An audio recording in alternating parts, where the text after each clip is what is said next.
Let's get more now on Lord Coe's comments that claims of corruption and bribery in international athletics are abhorrent. It comes ahead of the publication tomorrow morning of a major report into alleged payments to officials which allowed athletes to compete at the London 2012 Olympics despite problems with their blood samples. Joining us now from Sheffield is Peter Charlish, a lecturer in sports law at Sheffield Hallam University and also a member of the editorial board of the International Sports Law Reform. Very good afternoon to you. And we've got a quote today from the report's author, Richard McLaren. He said that the report is going to be a real game changer for the sport. What do you think?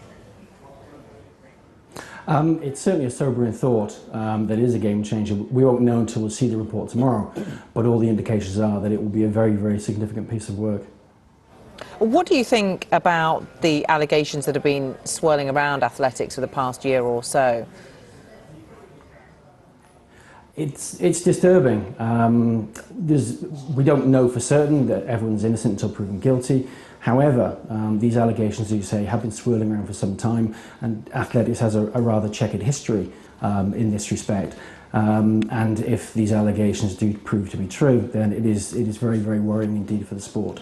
Some of the leaked data show that a third of all medals in endurance events at Olympics and World Championships between 2001 and 2012 were won by athletes who recorded suspicious tests. I mean, that could mean anything, but in terms of numbers, it's huge, that. The numbers are enormous. When you look at the numbers who typically fail doping tests, we're talking about around 1–1.5%. These numbers are obviously far, far higher, although they are only suspicious doping samples. They are not indicative necessarily of failed doping tests. What do you think needs to be done to, depending obviously on the findings of the report out tomorrow, but Lord Coe has said it's going to be a long road to change, and it's going to take a lot of time, a lot of hard work. What's his priorities to convince the world that athletics is clean? Lord Coe has got to show some leadership. He made some rather interesting statements in the lead up to his election as president of the IAAF.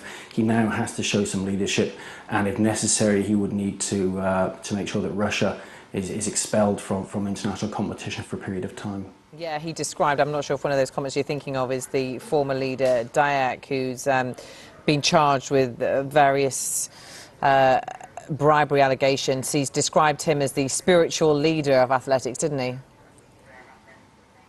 He did indeed, and when the original German documentary came out about doping, Lord Coe seemed to suggest this was a real attack on his sport rather than an attack on doping in his sport.